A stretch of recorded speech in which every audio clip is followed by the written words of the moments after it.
चंदनपुर। इसी गांव के एक कोने में एक टूटी फूटी झोपड़ी है जो शायद आखिरी सांसें गिन रही है। ये घर है रामू का, एक गरीब किसान जिसके पास अब ना खेत बचा है, ना अनाज और ना ही जीने की कोई वजह। आज की सुबह भी रामू के लिए वही पुरानी भूख और लाचारी लेकर आई है।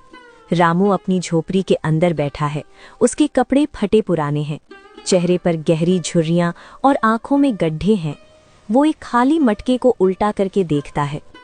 खाली, ये भी खाली है, कल भी खाली था, आज भी खाली है। हे भगवान, ये कैसा इम्तिहान है। पेट की आग तो फिर भी मैं बर्दाश्त कर लूं, लेकिन अपनी पत्नी सुमित्रा की सूखी हुई आंखें अब मुझसे देखी नहीं जाती। 2 दिन हो गए, 2 दिन से हमारे गले के नीचे अन्न का एक दाना नहीं उतरा। रामू की हिम्मत जवाब दे चुकी थी। गरीबी इंसान को सिर्फ भूखा नहीं मारती, वो उसे अंदर से खोखला कर देती है। रामू एक ईमानदार किसान था, लेकिन ईमानदारी से पेट नहीं भरता। तभी उसकी पत्नी सुमित्रा अंदर आ जाती है। वो कभी सुंदर हुआ करती थी, लेकिन आज भूख ने उसे एक कंकाल जैसा बना दिया है। उसके हाथ में एक लोटा है जिसमें गंदा सा पानी है। लो, थोड़ा पानी पी लो। गांव के बाहर वाले तालाब में बस कीचड़ ही बचा है। बड़ी मुश्किल से कपड़े से छानकर ये थोड़ा सा पानी लाई हूँ, पी लो, शायद पेट को थोड़ा सुकून मिले। सुमित्रा, मुझे माफ कर दे। मैं एक असफल पति हूँ। जिस घर में तू ब्याह कर आई थी, आज उस घर में तुझे पिलाने के लिए साफ पानी तक नहीं है। मैं तुझे क्या सुख दे पाया? सिर्फ भूख, सिर्फ आंसू। ऐसा मत कहो जी, ये समय का खेल है। जब हमारे खेत हरे भरे थे तब हमने पूरे गांव को खिलाया है। आज समय बुरा है तो क्या हुआ, हम साथ हैं, यही बहुत है। पी लो पानी। तभी अचानक दरवाजे के खटखटाने की आवाज आती है। शांति 2 पल की भी मेहमान नहीं थी। दरवाजे पर खड़ा था गांव का जमींदार ठाकुर बलवंत सिंह। उसकी भारी मूछें, हाथ में एक मोटा डंडा लिए खड़ा था। उसके पीछे उसका मुनीम खड़ा था। रामू, ओ रामू के बच्चे, बाहर निकल, या आज तेरी इस झोपड़ी में ही आग लगा दूं। रामू और सुमित्रा डर के मारे खड़े हो जाते हैं। रामू हाथ जोड़कर आगे बढ़ता है। मालिक, आप, गरीब खाने में आपका स्वागत है। कहिए, क्या हुक्म है? स्वागत गया भाड़ में। मेरा ब्याज कहाँ है? पिछले 6 महीने से तू सिर्फ तारीख पे तारीख दे रहा है। मुझे लगा तू मर गया होगा, लेकिन तू तो यहाँ आराम से बैठा पानी पी रहा है। मालिक, आप तो जानते हैं, सूखा पड़ा है, खेत में कुछ नहीं हुआ, घर में खाने को दाना नहीं है। मैं आपका ब्याज कैसे दूं? मुझ पर थोड़ी दया कीजिए मालिक। जैसे ही बारिश होगी मैं पाई पाई चुका दूंगा। बारिश? बारिश तो अब तेरे मरने के बाद ही होगी। सुन रामू, मुझे बहानों से पेट नहीं भरना। कल सूरज ढलने तक अगर मेरे 500 रुपए नहीं मिले तो ये झोपड़ी मेरी होगी, और तू और तेरी ये पत्नी गांव के बाहर भीख मांगते नजर आओगे। नहीं मालिक, ऐसे अनर्थ मत कीजिए। ये छत ही तो हमारा एक सहारा है, इसे मत छीनिए। हम आपके पैर पकड़ते हैं। रामू, याद रखना, कल शाम, सिर्फ कल शाम तक का वक्त है, वरना इस गांव में तेरी लाश को भी जमीन नहीं मिलेगी। ठाकुर और मुनीम चले जाते हैं। रामू दरवाजे की चौखट पर सिर पकड़कर बैठ जाता है। ठाकुर की धमकी ने रामू की रही सही हिम्मत भी तोड़ दी। 500 रुपए? जहां 5 रुपए देखना नसीब नहीं था, वहां 500 रुपए कैसे आएंगे? रामू पागलों की तरह घर से निकल पड़ा। उसे नहीं पता था कि वो कहाँ जा रहा है, बस चलते जाना चाहता था। शायद मौत उसे ढूंढ ले। रामू एक सुनसान रास्ते पर चल रहा है। दोनों तरफ सूखे पेड़ हैं, कोई जानवर या इंसान नहीं है। किससे मांगू मदद? गांव में तो सभी भूखे हैं, और जो अमीर हैं उनके पास दिल नहीं है। क्या करूं? चोरी करूं? नहीं, मेरे बापू ने मरते वक्त कहा था, रामू, भूखा मर जाना पर कभी बेईमानी मत करना। लेकिन बापू, आज ईमानदारी मेरी पत्नी की जान ले रही है। मैं क्या करूं? चलते चलते रामू गांव से बहुत दूर पुराने जंगल के किनारे पहुंच गया। ये जंगल अब सूख चुका था। यहाँ के पेड़ भूतों जैसे खड़े थे। तभी उसकी नजर एक पुराने बड़े से बरगद के पेड़ के नीचे पड़ी। वहां कुछ था, कुछ ऐसा जो इस वीरान मंजर में भी अजीब सा लग रहा था। बरगद के पेड़ के नीचे एक गाय लेटी हुई है। वो साधारण गाय नहीं लग रही, उसका रंग बिल्कुल सफेद है, जैसे दूध से नहलाया गया हो, लेकिन वो बहुत कमजोर है। उसकी पसलियां दिख रही हैं। वो जोर जोर से सांस ले रही है। वो एक गाय थी, इतनी सफेद की धूप में चमक रही थी, लेकिन इतनी कमजोर कि अपनी गर्दन भी नहीं उठा पा रही थी। उसकी आंखों में एक अजीब सी गहराई थी। रामू उसके पास गया। उसने आज तक ऐसी गाय नहीं देखी थी। गांव की गायें तो कब की भूख से मर चुकी थीं या कसाईयों को बेच दी गई थीं। ये यहाँ अकेली कहाँ से आई? हे गौ माता, तुम यहाँ इस अकेले जंगल में?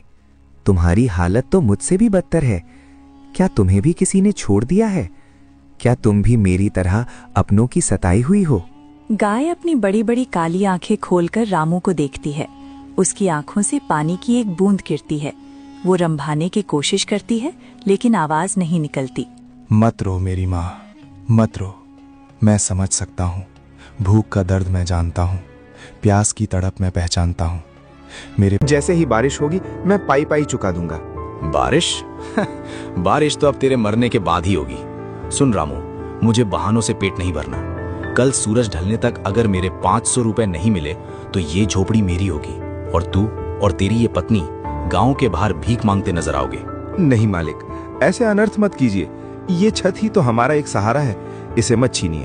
हम आपके पैर पकड़ते हैं। रामू, याद रखना, कल शाम, सिर्फ कल शाम तक का वक्त है, वरना इस गांव में तेरी लाश को भी जमीन नहीं मिलेगी। ठाकुर और मुनीम चले जाते हैं। रामू दरवाजे की चौखट पर सिर पकड़कर बैठ जाता है। ठाकुर की धमकी ने रामू की रही सही हिम्मत भी तोड़ दी। 500 रुपए? जहां 5 रुपए देखना नसीब नहीं था, वहां 500 रुपए कैसे आएंगे? रामू पागलों की तरह घर से निकल पड़ा। उसे नहीं पता था कि वो कहाँ जा रहा है, बस चलते जाना चाहता था। शायद मौत उसे ढूंढ ले। रामू एक सुनसान रास्ते पर चल रहा है। दोनों तरफ सूखे पेड़ हैं, कोई जानवर या इंसान नहीं है। किससे मांगू मदद? गांव में तो सभी भूखे हैं और जो अमीर हैं उनके पास दिल नहीं है। क्या करूं? चोरी करूं? नहीं। मेरे बापू ने मरते वक्त कहा था, रामू, भूखा मर जाना पर कभी बेईमानी मत करना। लेकिन बापू, आज ईमानदारी मेरी पत्नी की जान ले रही है। मैं क्या करूं? चलते चलते रामू गांव से बहुत दूर पुराने जंगल के किनारे पहुंच गया। ये जंगल अब सूख चुका था। यहाँ के पेड़ भूतों जैसे खड़े थे। तभी उसकी नजर एक पुराने बड़े से बरगद के पेड़ के नीचे पड़ी। वहां कुछ था, कुछ ऐसा जो इस वीरान मंजर में भी अजीब सा लग रहा था। बरगद के पेड़ के नीचे एक गाय लेटी हुई है। वो साधारण गाय नहीं लग रही। उसका रंग बिल्कुल सफेद है, जैसे दूध से नहलाया गया हो, लेकिन वो बहुत कमजोर है। उसकी पसलियां दिख रही हैं। वो जोर जोर से सांस ले रही है। वो एक गाय थी, इतनी सफेद की धूप में चमक रही थी, लेकिन इतनी कमजोर कि अपनी गर्दन भी नहीं उठा पा रही थी। उसकी आंखों में एक अजीब सी गहराई थी। रामू उसके पास गया। उसने आज तक ऐसी गाय नहीं देखी थी। गांव की गायें तो कब की भूख से मर चुकी थीं या कसाईयों को बेच दी गई थीं। ये यहाँ अकेली कहाँ से आई? हे गौ माता, तुम यहाँ इस अकेले जंगल में? तुम्हारी हालत तो मुझसे भी बदतर है। क्या तुम्हें भी किसी ने छोड़ दिया है? क्या तुम भी मेरी तरह अपनों की सताई हुई हो? गाय अपनी बड़ी बड़ी काली आंखें खोलकर रामू को देखती है। उसकी आंखों से पानी की एक बूंद गिरती है। वो रंभाने की कोशिश करती है, लेकिन आवाज नहीं निकलती। मत रो मेरी माँ, मत रो। मैं समझ सकता हूँ। भूख का दर्द मैं जानता हूँ, प्यास की तड़प मैं पहचानता हूँ। मेरे पास तुम्हें देने के लिए कुछ नहीं है। मैं खुद एक भिखारी हूँ, लेकिन मैं तुम्हें यहाँ मरने के लिए नहीं छोड़ सकता। शेर चीते तुम्हें खा जाएंगे। नहीं, ये पाप मैं नहीं कर सकता। रामू का दिल पिघल सा गया। अपनी मुसीबत भूलकर उसे उस बेजुबान जानवर की चिंता होने लगी। यही तो रामू की दौलत थी, उसका दयालु मन। चलो, मेरे साथ चलो।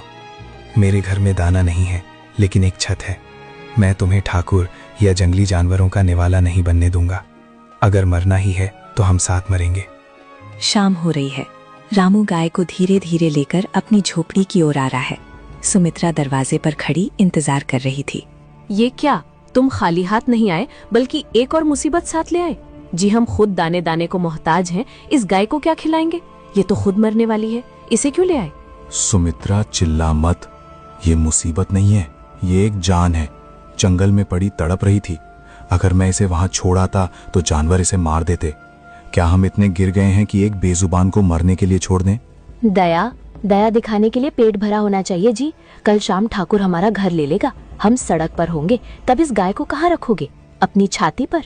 जो होगा देखा जाएगा, लेकिन आज रात ये हमारे घर की मेहमान है। सुमित्रा, वो जो थोड़ी सी सूखी घास छप्पर पर बची है उसे उतार ला और वो बचा हुआ पानी इसे पिला दे। क्या वो पानी हमारे लिए था? और छप्पर की घास निकाल ली तो बारिश में छत टपकेगी। बारिश नहीं होने वाली सुमित्रा, और अगर हम प्यासे मर भी गए तो क्या? कम से कम भगवान के घर जाकर ये तो कह सकेंगे कि हमने अपनी आखिरी सांस तक इंसानियत नहीं छोड़ी। जा पानी ला। सुमित्रा अंदर जाती है। वो लोटे का बचा हुआ पानी और छत से थोड़ी सूखी घास लाती है। रामू बड़े प्यार से गाय को पानी पिलाता है। रामू और सुमित्रा ने उस रात खुद पानी की एक बूंद नहीं पी। उनका गला सूखकर कांटा हो गया था, लेकिन गाय ने जब वो पानी पिया तो उसकी आंखों में एक चमक आ गई। रामू वहीं गाय के पास जमीन पर लेट गया। सुमित्रा भी दूर कोने में सिसकते हुए सो गई। घर में मौत जैसा सन्नाटा था, लेकिन उस गाय की मौजूदगी ने अजीब सा भारीपन कम कर दिया था। गांव सो रहा था, लेकिन किस्मत जागने वाली थी। आधी रात के वक्त जब हवा भी रुक गई थी, अचानक झोपड़ी के अंदर एक नीली रोशनी चमकने लगी। ये रोशनी उस गाय के शरीर से निकल रही थी। गाय जो शाम तक मरने की हालत में थी, अब खड़ी हो गई थी। उसके ऊपर चमक थी। उसके सींग सोने की तरह चमकने लगे थे। रोशनी इतनी तेज हुई कि रामू की आंख खुल गई। वो हड़बड़ा कर उठा। हैं? ये क्या है? क्या झोपड़ी में आग लग गई? सुमित्रा, सुमित्रा उठो। सुमित्रा भी जाग जाती है। दोनों फटी आंखों से गाय को देखते हैं। गाय अब साधारण। गांव सो रहा था, लेकिन किस्मत जागने वाली थी। आधी रात के वक्त जब हवा भी रुक गई थी, अचानक झोपड़ी के अंदर एक नीली रोशनी चमकने लगी। ये रोशनी उस गाय के शरीर से निकल रही थी। गाय जो शाम तक मरने की हालत में थी, अब खड़ी हो गई थी। उसके ऊपर चमक थी। उसके सींग सोने की तरह चमकने लगे थे। रोशनी इतनी तेज हुई कि रामू की आंख खुल गई। वो हड़बड़ा कर उठा। हैं? ये क्या है? क्या झोपड़ी में आग लग गई? सुमित्रा, सुमित्रा उठो। सुमित्रा भी जाग जाती है। दोनों फटी आंखों से गाय को देखते हैं। गाय अब साधारण जानवर नहीं लग रही थी। वो शांत खड़ी थी और उसके चारों ओर एक पवित्र चमक थी। जी, ये क्या हो रहा है? ये गाय, ये तो चमक रही है। क्या ये कोई भूत है या कोई माया? शांत रहो सुमित्रा, भूत ऐसी शांति नहीं लाते। देखो इसकी आंखों में कितना सुकून है। तभी एक चमत्कार हुआ। गाय ने अपना मुंह खोला, लेकिन रंभाने की आवाज नहीं आई, पर वो बोलने लगी। डरो मत रामू, डरो मत सुमित्रा। तुम बोल सकती हो? हे भगवान, क्या मैं सपना देख रहा हूँ? ये सपना नहीं है रामू, ये तुम्हारे कर्मों का फल है। इस कलयुग में जब इंसान इंसान का सगा नहीं रहा, तुमने अपनी भूख को भूलकर, अपनी प्यास को त्याग कर मुझ जैसी बेजुबान की जान बचाई। तुम्हारी इस दया ने मेरे शाप को मुक्त कर दिया है। श्राप? तुम कौन हो माता? मैं कामधेनु की वंशज हूँ। एक ऋषि के गुस्से के कारण मैं साधारण गाय बनकर इस धरती पर भटक रही थी। मुझे मुक्ति तभी मिल सकती थी जब कोई ऐसा इंसान मिले जो अपनी जान से ज्यादा मेरी जान की परवाह करे। आज तुमने वो कर दिखाया। रामू और सुमित्रा के हाथ जुड़ गए। वे जमीन पर बैठ गए। उनकी समझ में नहीं आ रहा था कि ये खुशी का पल है या डर का। उठो रामू, तुम्हारी परीक्षा समाप्त हुई। अब तुम्हारी गरीबी का अंत होगा। मेरे पास आओ और मेरे दूध को दुहो। मेरा दूध साधारण नहीं है, ये तुम्हारी किस्मत बदल देगा। लेकिन माता, आप तो इतनी कमजोर थीं और हमारे पास बर्तन भी नहीं है। उस टूटे हुए मटके को लाओ और विश्वास रखो। रामू कांपते हाथों से वो टूटा हुआ मटका लाता है और गाय के नीचे रखता है। जैसे ही वो दूध दोहने के लिए हाथ बढ़ाता है, मटका अपने आप भरने लगता है, लेकिन उसमें सफेद दूध नहीं था। रामू की आंखें फटी की फटी रह गई। मटके में जो गिर रहा था वो दूध नहीं था। जैसे ही बूंदे मटके में गिरती, वे ठोस सोने के सिक्कों में बदल जाती। छन छन छन। देखते ही देखते वो टूटा हुआ मिट्टी का मटका सोने के सिक्कों से भर गया। सुनहरी चमक से पूरी झोपड़ी किसी महल की तरह रोशन हो गई। सोना? जी, ये तो सोना है। हम अमीर हो गए, हम अमीर हो गए। हे माँ, ये क्या चमत्कार है। वहीं घर के बाहर उसी समय ठाकुर आ जाता है। अरे ओ रामू, ये रोशनी कैसी है बे? और ये छन छन की आवाज कहाँ से आ रही है? दरवाजा खोल, मुझे लग रहा है तूने कहीं डाका डाला है। दरवाजे पर ठाकुर की दस्तक मौत की तरह गूंजी। अंदर रामू के पास बेशकीमती खजाना था और बाहर उसका सबसे बड़ा दुश्मन खड़ा था। अगर ठाकुर ने ये सोना देख लिया तो वो ना सिर्फ धन छीनेगा बल्कि रामू और गाय दोनों को मार डालेगा। रामू ने घबराकर गाय की ओर देखा। गाय की चमक अचानक बुझ गई। वो वापस साधारण गाय बन गई। अंदर रामू के पास बेशकीमती खजाना था और बाहर उसका सबसे बड़ा दुश्मन खड़ा था। अगर ठाकुर ने ये सोना देख लिया तो वो ना सिर्फ धन छीनेगा बल्कि रामू और गाय दोनों को मार डालेगा। रामू ने घबराकर गाय की ओर देखा। गाय की चमक अचानक बुझ गई। वो वापस साधारण गाय बन गई। दरवाजा टूटने ही वाला था। अब क्या होगा? ठाकुर अंदर आ रहा है। ठाकुर बलवंत सिंह अंदर कदम रखता है। उसकी नजर सीधे सोने से भरे मटके पर पड़ती है। क्या रामू इस वरदान को बचा पाएगा या ये जादुई गाय उसके लिए नई मुसीबत बन जाएगी? ठाकुर की लालची नजरें अब रामू की किस्मत का फैसला करेंगी। ठाकुर बलवंत सिंह दरवाजे पर खड़ा है। उसकी आंखों में मटके में भरे सोने के सिक्के चमक रहे थे। रामू और सुमित्रा गाय के आगे ढाल बनकर खड़े हो जाते हैं, लेकिन उनके पैर कांप रहे हैं। ठाकुर बलवंत सिंह, जिसने अपनी पूरी जिंदगी गरीबों का खून चूसने में बिता दी थी, आज उसके सामने साक्षात कुबेर का खजाना रखा था। उसकी आंखों की पुतलियां फैल गई थीं। चेहरे पर जो क्रूरता थी वो अब एक भयानक पागलपन वाली खुशी में बदल गई थी। रामू के लिए ये सोना एक वरदान था, लेकिन ठाकुर के हाथ लगते ही ये अभिशाप बनने वाला था। सोना? असली सोना? मेरी जागीर में इतना सोना तो मेरे पूर्वजों ने भी नहीं देखा था। वाह रामू, ओ मेरे प्यारे रामू, तो तू यहाँ छुपा बैठा है ये खजाना, और मैं सोचता था कि तू भीख मांग रहा है। मालिक, ये साधारण सोना नहीं लगता। इसकी चमक देखिए, और ये गरीब किसान, इसके पास इतना धन कहाँ से आया? जरूर इसने कहीं डाका डाला है, या फिर... नहीं नहीं मालिक, मैंने कोई चोरी नहीं की। मैं तो एक चींटी भी नहीं मार सकता। डाका कैसे डालूंगा? ये तो बस भगवान की दया है, हमारे दुखों का अंत करने के लिए। भगवान की दया? अरे मूर्ख, भगवान अमीरों पर दया करते हैं, तुम जैसे कीड़े मकोड़ों पर नहीं। अगर ये भगवान का है तो समझो भगवान ने मेरे लिए भेजा है, क्योंकि इस गांव का भगवान मैं हूं। मालिक, ऐसा अनर्थ मत कीजिए। ये हमारे जीने का सहारा है। हमने 3 दिन से खाना नहीं खाया। इसे ले लेंगे तो हम मर जाएंगे। मर जाओ, तुम मेरा क्या नुकसान। वैसे भी तुम लोग धरती पर बोझ हो। मुनीम, ये मटका उठा लो, ये मेरा हुआ। रामू पर मेरा 500 का कर्ज था ना, बस समझो ब्याज समेत वसूल हो गया। न्याय की उम्मीद वहां करना बेकार था जहां ताकत ही कानून हो। मुनीम ने झपट्टा मारकर सोने से भरा मटका उठा लिया। वो भारी मटका उठाते वक्त मुनीम के हाथ कांप रहे थे, लेकिन चेहरे पर जीत की हंसी थी। रामू की आंखों के सामने उसकी किस्मत लुट रही थी और वो पत्थर की मूर्ति बना खड़ा था। ठाकुर जाने ही वाला होता है कि उसकी नजर कोने में बंधी गाय पर पड़ती है। गाय अब बिल्कुल साधारण और बीमार लग रही है। उसका सिर झुका हुआ है। सोना मिल गया था, लेकिन ठाकुर की छठी इंद्री कह रही थी कि कुछ तो गड़बड़ है। एक टूटी हुई झोंपड़ी, एक बीमार गाय और सोने का मटका, ये मेल नहीं खा रहा था। उसने वही लिया जो पत्थर था। सोना चांदी ये सब पत्थर हैं। असली धन तो मैं हूँ जो अभी भी तुम्हारे पास है। लेकिन सावधान रामू, खतरा अभी टला नहीं है। ठाकुर का लालच एक गहरे कुएं की तरह है। वो घर जाकर जब उस सोने को देखेगा तो उसे और पाने की इच्छा होगी। ठाकुर गाय के पास गया। उसने अपनी छड़ी से गाय की पीठ पर हल्का सा मारा। गाय ने कोई उत्तर नहीं दिया। वो एक बेजान पत्थर की तरह खड़ी रही। ये जानवर, ये कहाँ से आया? कल तक तो तेरे घर में चूहा भी नहीं था, और आज ये गाय और ये सोना, क्या रिश्ता है इन दोनों का? रामू का दिल जोर जोर से धड़कने लगा। अगर ठाकुर को जादुई गाय के बारे में पता चल गया तो वो उसे भी ले जाएगा और शायद रामू को जान से मार देगा। मालिक, ये एक आवारा गाय है, जंगल में बीमार पड़ी थी। मैं इसे ले आया ताकि इसकी खाल बेचकर आपको कुछ पैसे दे सकूं। और ये सोना, ये मुझे जंगल में एक पुराने खंडहर के पास गड़ा हुआ मिला। कसम से मालिक, यही सच है।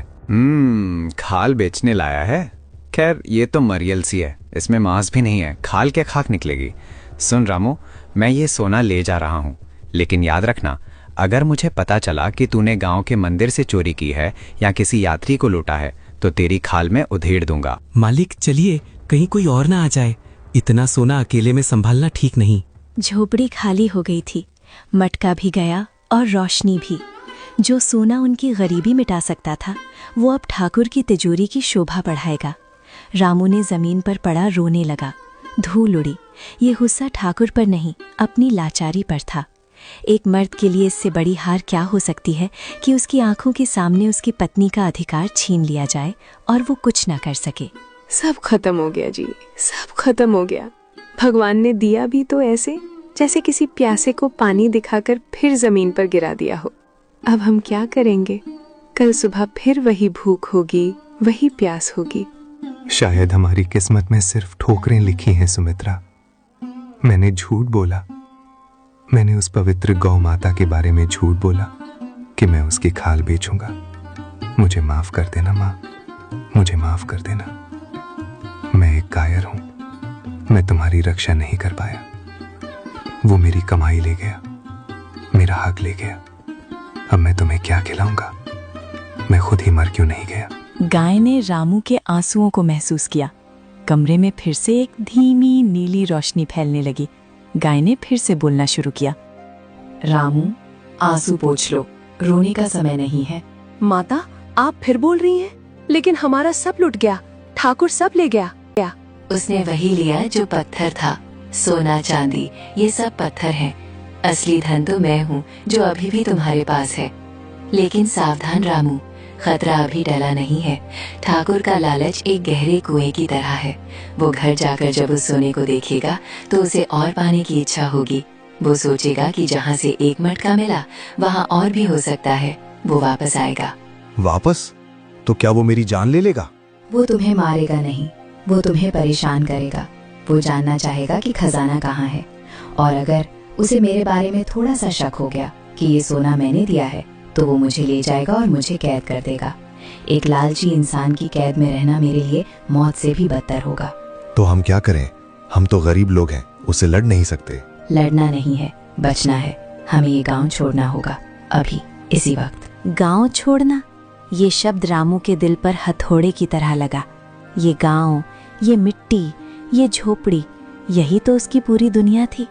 यहाँ उसके पूर्वजों की अस्थियां थीं, यहाँ उसका बचपन गुजरा था। एक किसान के लिए अपनी जमीन छोड़ना अपनी माँ को छोड़ने जैसा होता है। गांव छोड़ दूं? लेकिन कहाँ जाएंगे? बाहर की दुनिया में हम जैसे अनपढ़ गवारों का कौन सहारा बनेगा? जहाँ धर्म है वहाँ सहारा है। मेरे साथ चलो, मैं तुम्हें एक सुरक्षित स्थान पर ले चलूंगी। लेकिन अगर सुबह होने तक हम यहाँ रहे तो हम में से कोई नहीं बचेगा। फैसला तुम्हारा है रामू। फैसला हो चुका था। रामू और सुमित्रा अंधेरे में अपना सामान बांधकर, सामान के नाम पर उनके पास था ही क्या, 2 जोड़ी फटे कपड़े, एक पुरानी चादर और रामू के पिता की दी हुई एक लाठी, वो निकल पड़ते हैं। चलो सुमित्रा, इससे पहले कि कोई जाग जाए। चलो माँ, आज से तुम ही हमारा घर हो, तुम ही हमारा रास्ता हो। वे चोरों की तरह अपने ही गांव से निकल रहे थे। जिस रास्ते पर रामू बचपन में दौड़ता था, आज वही रास्ता उसे काट रहा था। वे खेतों के किनारे किनारे झाड़ियों में छुपते हुए गांव की सीमा की ओर बढ़े। गाय सबसे आगे चल रही थी, जैसे वो रास्ता जानती हो। उसकी चाल में अब कमजोरी नहीं, एक गजब की फुर्ती थी। उसी समय ठाकुर की हवेली में ठाकुर सोने के सिक्कों को देख रहा है। मुनीम पास खड़ा कुछ सोच रहा है। मालिक, एक बात खटक रही है। क्या बकवास है? सोना असली है मुनीम, 24 कैरेट। अब क्या खटक रहा है तुझे? मालिक, आपने ध्यान दिया? जब हम अंदर गए थे गाय एकदम मरी हुई लग रही थी, लेकिन जब हम बाहर निकल रहे थे उसकी आंखों में एक अजीब सी चमक थी। और रामू ने कहा था कि सोना जंगल के खंडहर में मिला, लेकिन इन सिक्कों पर कोई धूल मिट्टी नहीं थी। ये बिल्कुल नए, ताजे और गर्म थे, जैसे अभी अभी बने हों। आजे सिक्के? तेरा मतलब क्या है? मतलब ये मालिक कि रामू झूठ बोल रहा है। खजाना कहीं गड़ा हुआ नहीं था, खजाना पैदा किया गया है। और उस घर में रामू और उसकी पत्नी के अलावा सिर्फ एक ही चीज थी, वो गाय। गाय? तू कहना चाहता है कि वो गाय जादुई है, शास्त्रों में कामधेनु की कहानियां सुनी है मालिक। अगर वो गाय सच में जादुई है तो ये मटका भर सोना तो बस शुरुआत है। वो गाय तो सोने की खान है। हमने सोना ले लिया लेकिन खदान को वहीं छोड़ा है। पागल, तुमने मुझे पहले क्यों नहीं बताया?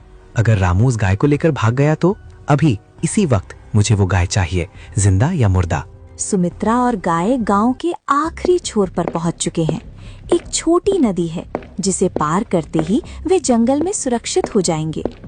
गाय अचानक रुक गई, उसके कान खड़े हो गए। तभी, रुक जाओ रामू, हवा में खतरे की गंध है। इससे पहले कि रामू कुछ समझ पाता, नदी के उस पार और पीछे के खेतों से अचानक कई मशालें जल उठी।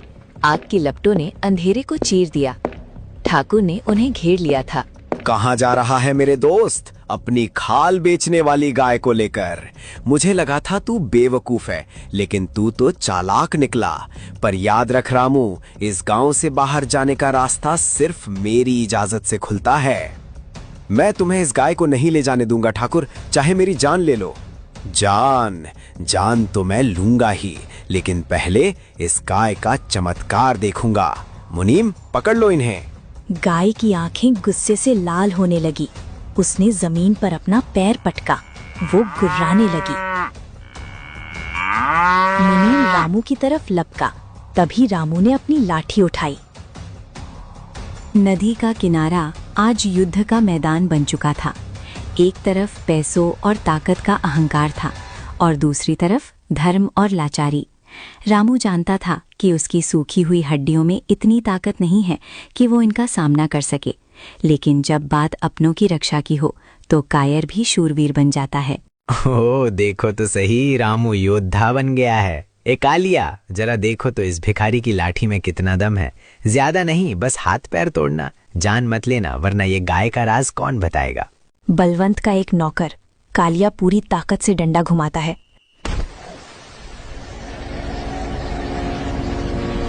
गाय ये सब चुपचाप देख रही थी। क्या कोई माँ अपने बेटे को मारते हुए देख पाती है?